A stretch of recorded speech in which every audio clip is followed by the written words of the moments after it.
할렐루야. 아멘. 오늘 귀한 찬양처럼 우리가 나는 말씀으로 살리 하나님의 은혜 가운데 살아가는 우리 모든 주님의 자녀가 되시길 간절히 축원합니다. 설 연휴, 설 명절을 은혜 가운데 잘 보내셨는지요? 우리 지난 설 명절 연휴 때 거룩한 주일 예배 설교가 예배를 회복하는 시간, 이런 제목으로 함께 은혜를 나눴는데, 우리 명절에 온 가족들이 함께 모여 함께 주도 예배를 통하여 하나님 앞에 나아간 우리 모든 복된 가정이 되셨을 줄 믿습니다. 오늘 이 시간 주님께서 우리에게 주시는 말씀, 누가복음 22장 39절에서 46절에 있는 말씀을 통하여 습관을 따라 감난산에 가심에, 우리가 이제 예배를 회복하고 또 하나님의 더욱더 사모하는 마음으로 나가기 위해선 우리에게 필요한 것이 있어요. 그것은 바로 결단하며 주님 앞에 나아가고, 또 우리가 습관을 따라 우리가 훈련의 자리, 우리가 늘 말씀의 자리, 기도의 자리로 나아가야 될 주님의 자녀들이 될 줄 믿습니다. 오늘은 사순절 첫째 주를 맞이합니다. 우리 지난주 수요일은 제2수요일, 성의 수요일이라고 하는데, 제2수요일이라고 하는 그 말씀의 의미하는 바로 작년에 종려주일에 사용했던 종려나무 잎을, 그것을 태워서 재로 만들게 되어서 이 중세시대 때 그렇게 해왔다는 것이에요. 그래서 재를 여기 이마에 이렇게 십자가 모양으로 새기게 되어서 내가 이제 말씀으로 다시 거듭납니다 라고 하는 의미로 십자가를 통해서 나는 죽고 다시 사노라. 그래서 사순절 40일 동안 하나님께 나아가는 거룩한 삶을 살아가는 주님의 자녀로 다짐하고 거룩한 시간으로 주님 앞에 나아가겠다는 그런 믿음의 고백이 담겨져 있습니다. 주보에 기록이 되어 있는 것처럼 성의 수요일부터 시작을 해서 주일을 뺀 40일 동안 우리는 사순절, 이렇게 우리는 기억을 하게 됩니다. 사순절 기억한 동안 우리가 늘 하나님을 바라보며 더욱더 경건의 삶, 거룩한 삶을 살아가는 우리 모든 주님의 자녀가 되시길 간절히 축원합니다. 오늘 말씀 제목, 습관을 따라 감람산에 가심에, 오늘 말씀에 감람산에 가시는 분이 바로 예수님이셨죠. 예수님이 십자가에 못 박혀 돌아가시기 전날 밤, 즉 목요일에 내일이면 나는 생을 마친다라는 것을 아셨지만, 그러나 두려우며 염려하는 마음으로 친구를 가정으로 돌아가는 것 아니라 습관을 따라서 늘 하시던 대로 감람산에 가셔서 무엇을 하셨을까요? 기도하셨다라고 하는 사실입니다. 우리가 힘들 때, 기쁠 때, 어려움 있을 때, 어떤 상황 속에서든지 우리가 변함없는 삶, 변함없는 행동, 변함없는 하나님께 나아가는 주님의 자녀가 되어야 될 줄 믿습니다. 근데 오늘 말씀의 제목, 습관을 따라, 이 습관이라고 하는 이 단어를 사전적 의미를 보게 되면 어떤 행위를 오랜 동안 되풀이하는 과정에서 저절로 익혀진 행동 양식, 행동 방식, 이런 뜻을 가지고 있습니다. 즉 저절로 행동한다라고 하는 것입니다. 근데 이 습관도 좋은 습관이 있고 나쁜 습관이 있지 않겠습니까? 그런데 우리는 좋은 습관은 기억하지 못하고 나쁜 습관만 기억할 때가 있어요. 나에 대한 나쁜 습관은 잘 모르지만 남편과 아내가 서로 나쁜 습관은 잘 알잖아요. 또 자녀들을 바라보면서 나쁜 습관 잘 아시지 않겠어요? 그래서 늘 그래 밥 먹을 때 그런 행동하는 거 꼭 보면은 식사 바로 전에 다른 행동을 하시는 분이 계시잖아요. 밥상 차렸더니 이때 세수하러 간다고, 밥상 차렸더니 이때 화장실 간다고, 이때 씻는다라고 이야기하는 다른 동네 사람이 있는 것 같아요. 그래서 습관이다라고 하는 표현들을 우리가 잘 이야기합니다. 그런데 우리가 습관 중에 우리가 제일 좋지 않은 나쁜 습관, 내 안에 쓴뿌리가 올라올 때가 있어요. 그것은 운전할 때, 운전대를 잡고 운전하는데 아니 끼어들기를 딱 들어오게 되면 우리 입에서 늘 거룩한 말이 나오죠. 그래서 늘 끼어들게 하면은 앞에 있는 사람 하나님 믿으시라, 우리가 이렇게 이야기를 여러 가지 방법으로 이야기 표현을 하는 것 같아요. 그런데 중요한 사실은 여기 있습니다. 우리의 입술을 열어서 늘 하나님 자랑, 예수님 자랑, 성령님 자랑, 우리의 입술이 열어서 내 한마디 내뱉는 것이 내 행동으로 바뀐다라는 것이에요. 그래서 우리가 고전적으로 이야기하는 것 있지 않겠어요? 우리가 무슨 생각을 하느냐에 따라서 우리의 입으로 나온다는 거예요. 그리고 우리가 어떤 이야기를 하느냐에 따라서 우리의 행동이 달라진다는 것입니다. 우리의 행동이 바뀌게 되면 또 우리의 습관이 바뀌게 되는데, 그래서 우리의 마음을 어떤 마음을 품고 있는지, 어떠한 이야기를 하는지, 또 어떤 행동을 하는지가 너무너무 중요합니다. 그래서 세상에서 이야기를 하잖아요. 생각이 바뀌면 말이 바뀌고, 말이 바뀌면 행동이 바뀌고, 행동이 바뀌면 습관이 바뀐다. 근데 저는 좀 더 나아가서 이야기를 하고 싶어요. 습관이 바뀌면 내 인생이 바뀌고, 내 인생이 바뀌면 내 운명이 바뀐다. 대표적인 습관이 인사를 하는 것 아니겠어요? 인사를 잘하는 것만 해도 얼마나 많은 사람들에게 마음을 녹인지 몰라요. 지나가는 사람마다 안녕하세요. 늘 인사하는 습관이 그 사람의 됨됨이를 평가를 하고, 그 사람을 또 고용을 하게 되고, 그 사람의 운명이 바뀌게 되는 은혜의 모습을 바라보게 됩니다. 그래서 우리가 늘 나쁜 습관은 제거하고 좋은 습관을 통해서 하나님 앞에 나아가는 우리 모든 주님의 자녀가 되시길 간절히 축원합니다. 나쁜 습관의 대표적인 모습이 있어요. 자그마한 하나의 잘못된 행동, 자그마한 실수, 자그마한 습관이 커다란 죄를 짓게 되고, 그 죄로 인하여 목숨이 잃고 그의 가정이 흔들고, 더 나아가 나라의 큰 위기를 겪게 되는 모습도 있지 않겠습니까? 사무엘상 2장 12절 이하에 있는 말씀에 두 소년을 이야기하게 됩니다. 그 두 소년은 바로 홈리와 비느하스인데, 우리 화면을 보고 함께 읽어보도록 하시겠습니다. 시작.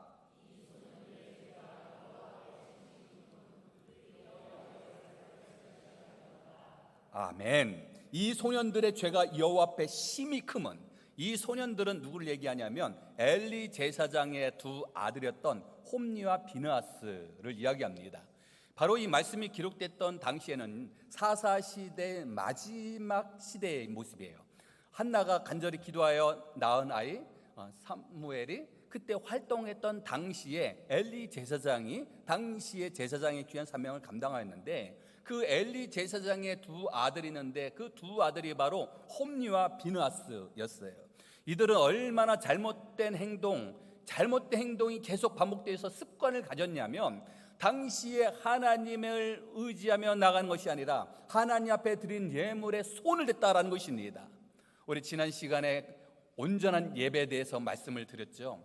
예수님이 오시기 전과 후, 예수님이 오신 이후에는 이제는 동물의 피가 아니라 예수 그리스도의 보혈의 피로 말미암아 우리는 죄산받은 하나님의 자녀인 줄 믿습니다. 그런데 엘리 제사장 이때 당시에는 예수님이 오시기 전에는 매일 써서 번제를 드려야 되는데, 이때 당시에 제사를 드리기 위해서는 동물을 필요로 했잖아요. 동물의 피가 필요했고 동물의 살을 취하여 그 번제로 드렸는데, 하나님 앞에 먼저 드리기 전에 이 엘리 제사장의 두 소년, 두 아들 홈리와 비느하스가 하나님께 드린 예물에 손을 댔다라는 것입니다.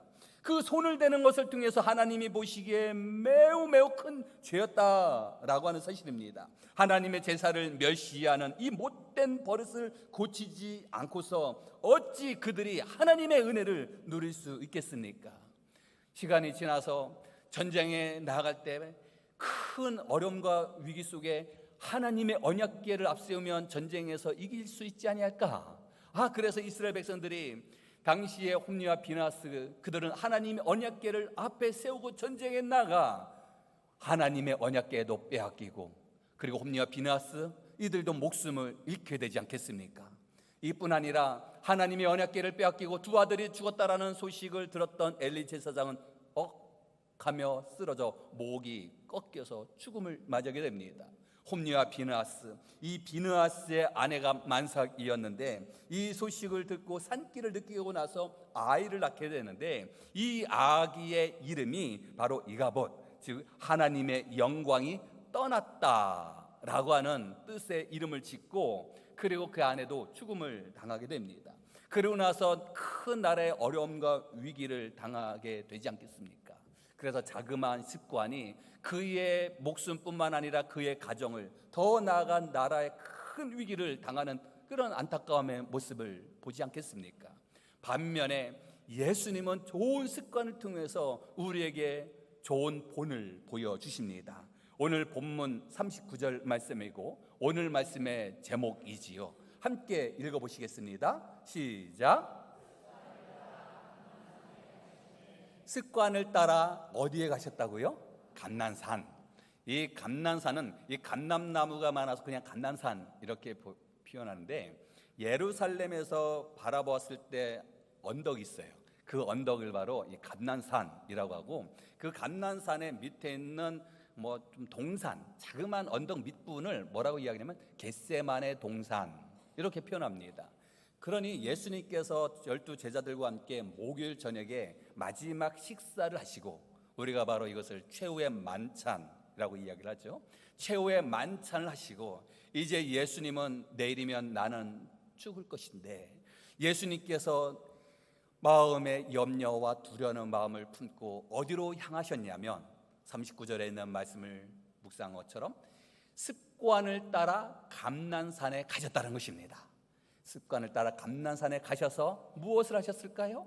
기도하셨는데, 습관을 따라, 즉 이 습관을 따라 감난산에 가셨다는 것은 늘 하던 대로, 늘 행하신 대로 하셨다라는 것입니다.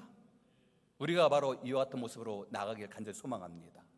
우리가 살다 보면 여러 좋지 않은 소식도 듣고 너무너무 기쁜 소식도 들을 수 있지 않겠습니까?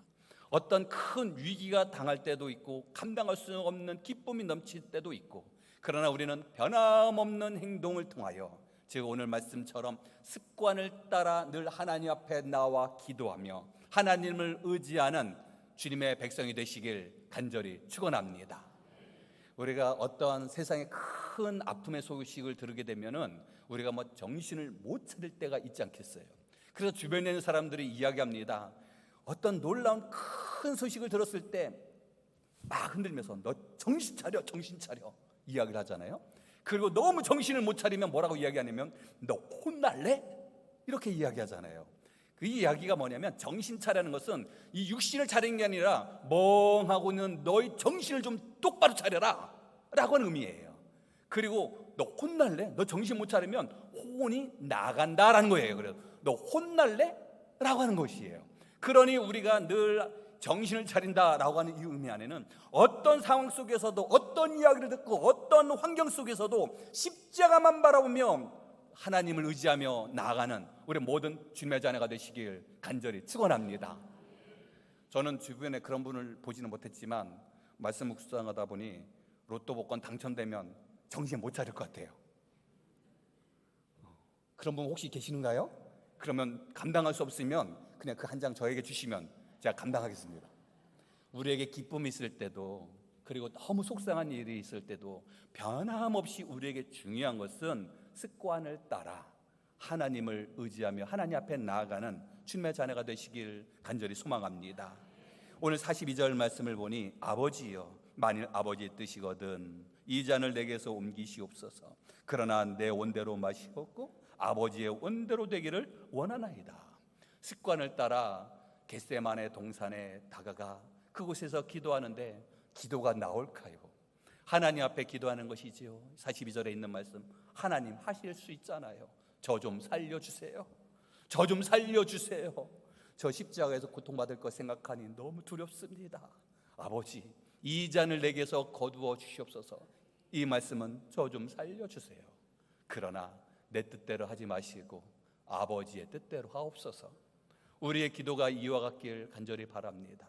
우리가 습관을 따라 주님 앞에 나아갈 때 내가 원하는 것, 내가 바라는 것을 간구하며 부르짖습니다.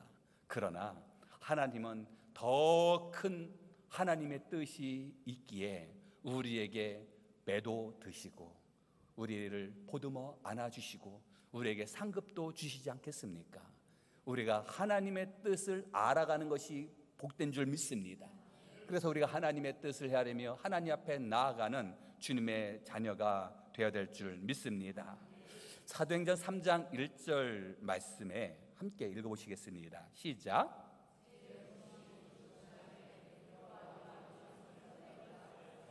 베드로와 요한이 성전에 올라가는데 몇 시에 올라갔다고요? 제9시 기도 시간에, 즉 제9시는 기도 시간이라는 것이에요. 이 사복음서에는 이 시간에 대한 이야기가 많이 나옵니다. 제6시, 제9시. 그런데 성경 말씀에 이 몇 시라고 하는 이 표현이 지금 우리에게 몇 시냐라고 하는 부분들 좀 접하기가 좀 어렵죠, 적용하기가. 근데 성경 말씀에 있는 그 시간에다가 더하기 6 하면 뭐 우리 시간에 좀 비슷합니다. 그래서 제9시에다가 6을 더하면 한번 해볼까요? 9시, 10, 11, 12, 1, 2, 3. 그러니 제9시는 우리로 말하면 한 오후 3시 정도. 그래서 이 3시 정도 되니 이 시간에는 기도 시간에 베드로와 요한이 성전으로 올라가셨다라는 것입니다. 늘 그 시간은 기도하는 시간이다라는 것입니다. 또 사도행전 10장 3절 말씀인데요, 함께 읽어보시겠습니다. 시작.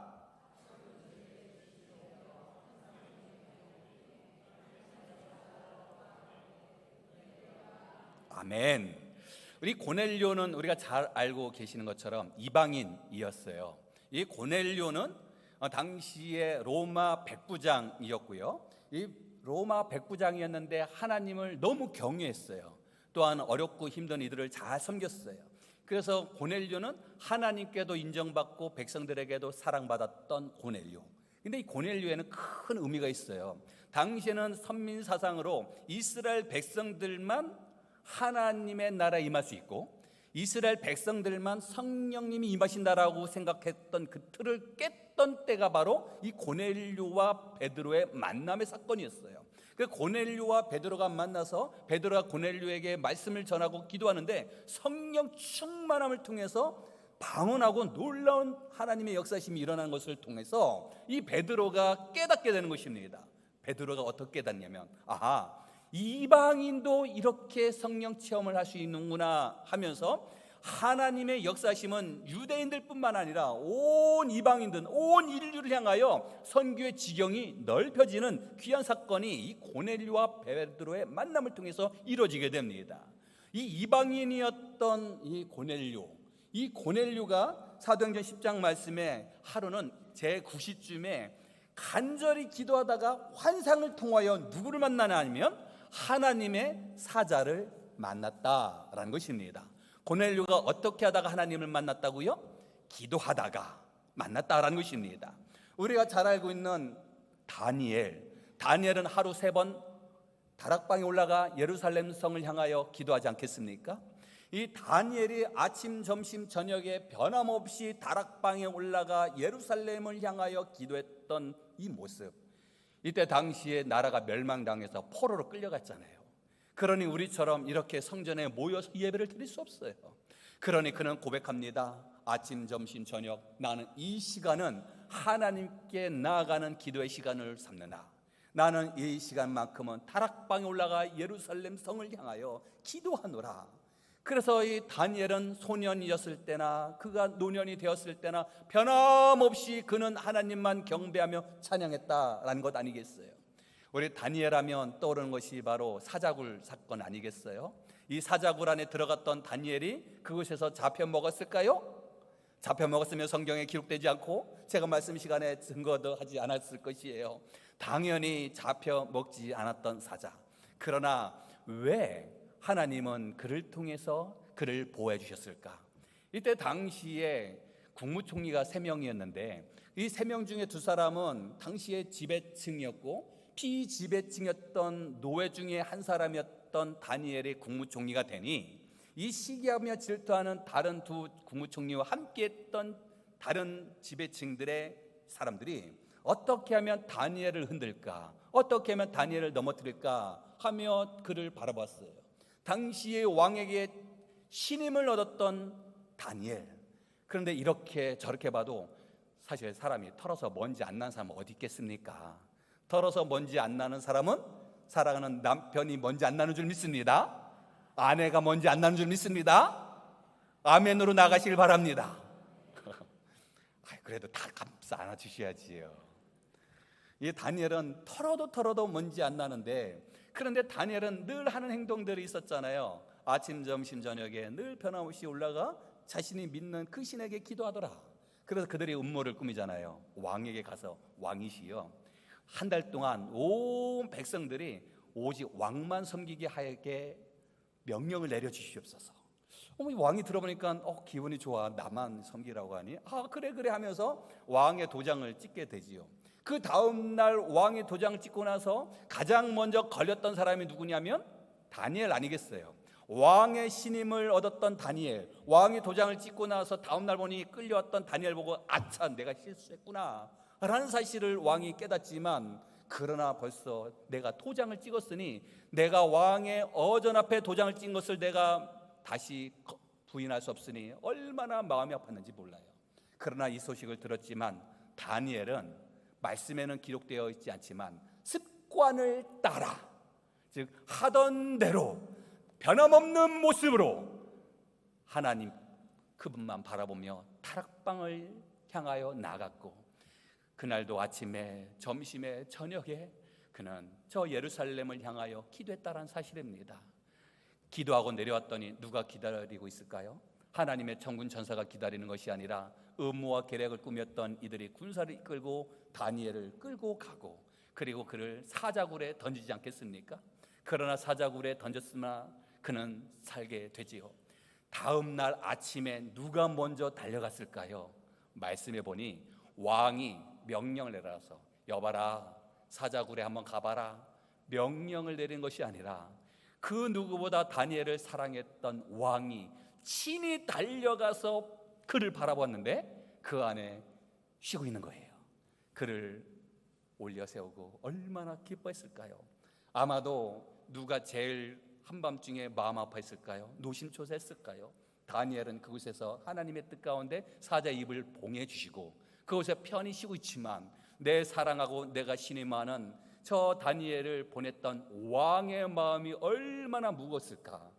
그러나 다음날 보니 다니엘이 살아나고 이 모든 음모와 계략을 꾸몄던 이들을 불러서 그들을 사자굴에 넣으니, 말씀에는 그렇게 기록되어 있어요.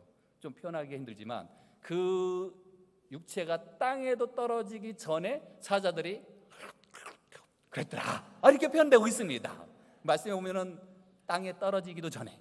그러니 사자가 배불러서 다니엘을 먹지 않은 것이 아니라 굶주린 사자였지만 하나님이 그의 입을 봉했다라는 것입니다. 이 모든 사실을 알았지만 다니엘은 변함없이 기도했다는 것, 우리에게 주는 큰 의미가 있지 않겠습니까? 기도는 선택이 아니라 우리의 생활이 되어야 될 줄 믿습니다.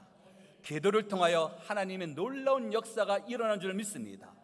기도하는 사람과 기도하지 아니한 사람의 차이가 있다고 한다면, 하나님은 우리가 입술로 간구하는 것뿐만 아니라 간구하지 아니한 것 같지도 다 들어주시지만, 그러나 우리의 자세가 다르다는 것입니다.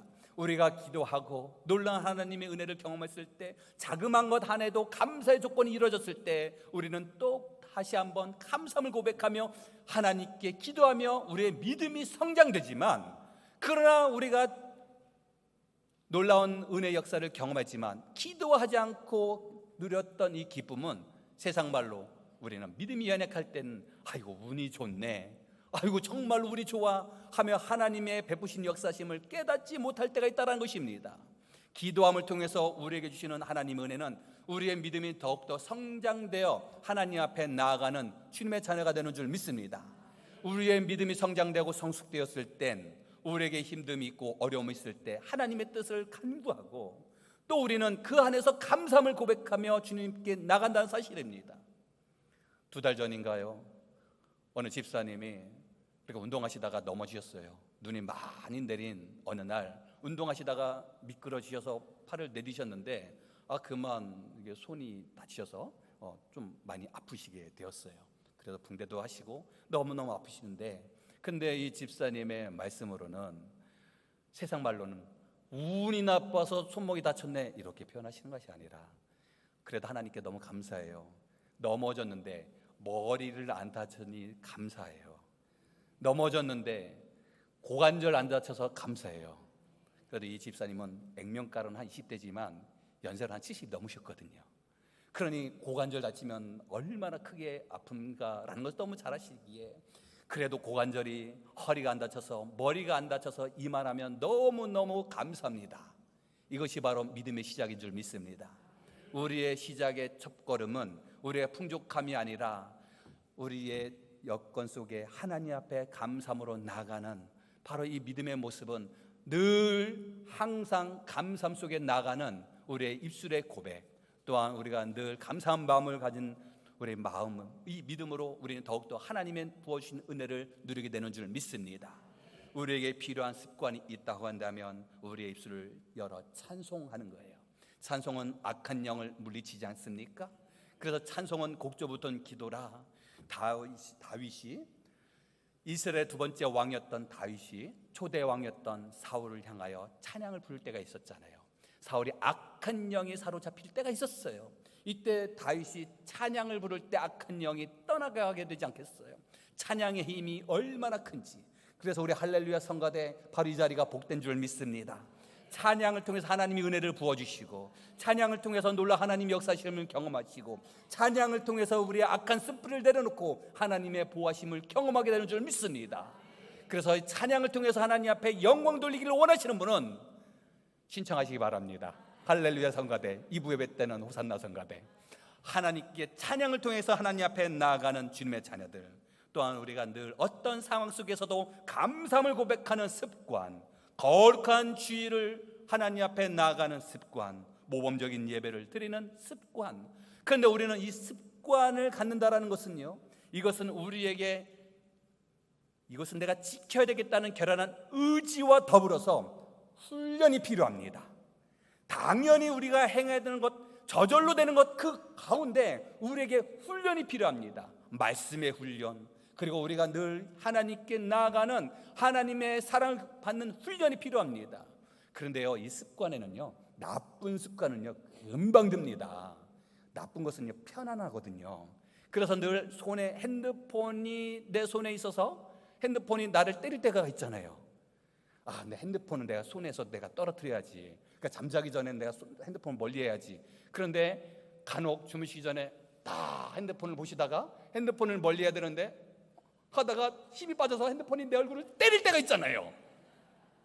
우리 학생들이 없어서 다행이지만, 그래서 우리가 이런 내가 손에 오랫동안 핸드폰 잡고 있는 거 내가 이 습관을 내려놔야지. 왜냐하면 짧은 영상을 보든지, 그래서 우리가 정말 교제하는 것을 막는 그런 모습을 보지 않겠어요? 나쁘고 안 좋은 것을 우리가 알지만 나쁜 습관은요 금방 배게 됩니다. 그런데 좋은 습관은 시간이 필요합니다. 그러기에 우리에게는 필요한 것이 훈련입니다. 예배 자리로 나가는, 기도의 자리로 나가는, 하나님의 은혜의 자리로 나가는 그 자리를 우리가 사모하며 훈련하며 그 자리를 위하여 늘 기도하며 나가는 주님의 자녀가 되시길 간절히 축원합니다. 제가 새가족 교육과 그리고 초신자들에게 늘 강조했던 부분들이 있었어요. 그거는 말씀의 훈련을 통해서, 기도의 훈련을 통해서 꼭 해야 되는 과정들이 있었는데요. 그것은 내가 언제 어디에서 기도하고 말씀 있느냐, 이거 정하자라고 하는 거예요. 즉 말씀을 몇 시에 읽고 기도하겠느냐, 이것을 이제 과제로 줍니다. 그래서 세례 예식을 거행하기 전에 미리 우리 세례 문답을 하기 전에 세례 교육을 하지 않겠습니까? 그러면 정말로 하나님과 나를 만나는 1:1 관계 속에서 내가 이 시간만큼은 말씀 읽고 기도하겠습니다 라고 하는 시간을 정하는 거예요. 그래서 그것을 목회자 앞에서 하지만 하나님과의 약속이다. 그래서 아침에 일어나시든 주무시기 전이든, 그리고 저녁 9시든, 그리고 어디에서, 침대 위에서든 책상 위에서든, 그리고 식탁 위에서든 그 자리를 정해서 이 시간만큼은 하나님과 함께하는 시간을 약속하는 거예요. 이것은 비단 훈련의 과정이 아니라 우리 모두에게 필요한 줄 믿습니다. 주님, 내가 이 시간만큼은 하나님을 만나겠나이다. 이 시간만큼 내가 이 자리에서 내가 성경책을 열겠나이다. 그 시간이요 10초가 됐던 1분이 됐던 중요하지 않습니다. 처음에 필요한 것은 그 시간을 지켜서 내가 성경책을 펴서 말씀을 읽고 기도하는 짧은 그 시간이 얼마나 소중한지. 그 시간이 10초가 됐든 20초가 됐든, 그러나 그 시간이 점점 길어지고, 그리고 그 시간을 정해서 계속해서 그 시간만큼 하나님 앞에 나가면 그 시간은 내가 하나님과 나와의 만나는 시간, 은혜 시간이다라는 것이 우리 몸에 배게 되는 줄 믿습니다. 그래서 주님, 이 시간만큼은 주님을 만나고 그리고 주님만 의지하며 나아가는 주님의 자녀가 되게 달라고 늘 말씀 가운데 나아가는 주님의 백성이 되시길 간절히 소망합니다. 예레미야 22장 21절 말씀인데요, 북이스라엘이 멸망당하고 남유다가 멸망당하기 직전에 하나님께서는 예레미야 선지자를 통해서 하시는 말씀, 공통된 말씀이 회개하여야 한다라고 하셨지만 회개하지 못해서 나라가 멸망을 당하게 돼요. 근데 22장 21절 말씀에 하나님께서 예레미야 선지자를 통해서 하신 말씀이에요. 함께 읽어보시겠습니다. 시작.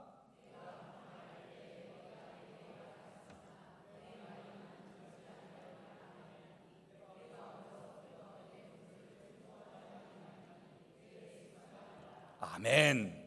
예레미야 선지자에게 하나님께서 말씀하신 것이에요. 내가 평안할 때 내가 내게 말했으되, 이 말씀에는요, 하나님께서 나의 백성들, 너희들이 평안할 때, 너희들이 지금 행복한 삶을 살아갔을 때 내가 여호와 하나님이 이스라엘 백성들에게 너희들에게 말을 하였지만, 그러나 이스라엘 백성들 너희들은 내 말을 듣지 아니하였다. 너희들 이스라엘 백성들아, 너희들은 어려서부터 내 목소리를 청종하지 않았다. 이것이 바로 너희들의 습관이다 라고 하는 말씀이에요. 지금 이 말씀은 하나님께서 말씀을 하셨지만 어려서부터 하나님의 말씀을 듣지 아니하였고 하나님의 말씀을 청종하지 않았기 때문에 그 습관으로 인하여 너희들은 망하리라.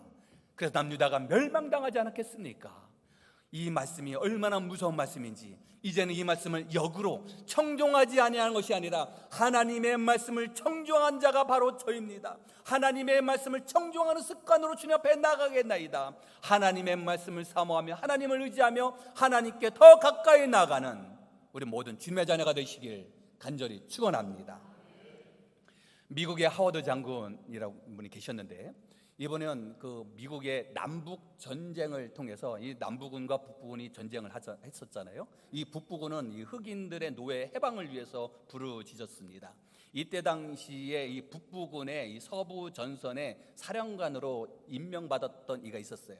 그때 이제 링컨이 임명을 하워드 장군에게 임명을 했는데, 너무너무 이 기쁘고 즐거운 소식을 그 주변에 있는 지인들이 축제를 그리고 만찬을 준비를 하게 됩니다. 그래서 만찬을 준비했는데 그날이 언제였냐면 수요일 저녁인데, 이때 하워드 장군이 그 만찬을 준비한 이들에게 이야기합니다. 나를 위해서 이렇게 준비해 주니 고맙네. 그런데 내가 이날 선약이 있어서 나는 갈 수가 없네. 내가 이날은 예배드리러 교회를 가야 한다네 라고 이야기하는 것이에요. 그러니 너희들이 함께 모여서 만찬을 즐겁게 가지도록. 근데 안고 없는 찐빵, 그 만찬은 누구를 위해서? 하워드 장군을 위해서 준비한 만찬인데 하워드 장군이 안 오면 무슨 의미가 있겠습니까? 그 만찬을 준비한 사람들이 오히려 마음에 큰 도전을 받게 되지 않았겠습니까? 하워드 장군을 보면서 어찌 우리가 이렇게 만찬을 준비했는지 오지 않으셨냐고 이렇게 이야기하는 것이 아니라 그들 또한도 이 하워드 장군의 그 믿음의 도전을 받게 되지 않겠습니까? 이 하워드 장군은 많은 사람들에게도 사랑받고 칭송을 받고, 그리고 이 하워드 장군은 하워드 신학교를 세우게 됩니다. 그 학교는 지금도 있거든요. 그래서 많은 후진 양성들을 위해서 내 모든 것을 내려놓고 또 오직 교회를 위하여 하나님의 영광을 위하여서 나갔던 이 하워드 장군, 그에게는 미리 선약이 있었어요. 주일 저녁 예배의 자리는 선약된 날이에요. 습관을 따라서 주님의 성전으로 나갔다는 것입니다. 우리가 이와 같은 모습으로 주님 앞에 나아가는 우리 모든 주님의 자녀가 되시길 간절히 축원합니다. 이제 우리에게 필요한 것이 있다면, 주님, 습관을 따라 주님의 성전으로 나아와, 습관을 따라 기도의 자리로 나아가, 습관을 따라 하나님의 영광의 자리로 나아가는 주님의 자녀가 되게 하여 주시옵소서. 오늘도 은혜 가운데 말씀 가운데 승리하며 살아가는 우리 모든 주님의 자녀가 되시는 주님의 백성들이 되시길 간절히 축원합니다. 기도하시겠습니다. 사랑이 많으신 하나님, 감사와 영광과 찬양 올려드립니다. 오직 하나님만 바라보며 신앙의 중심이 올바로 서서 오직 예수 그리스도의 말씀 따라 살아가는, 성령 충만한 삶 살아가는 주님의 자녀가 되게 하여 주시옵소서. 예수 그리스도의 이름으로 기도드리옵나이다. 아멘.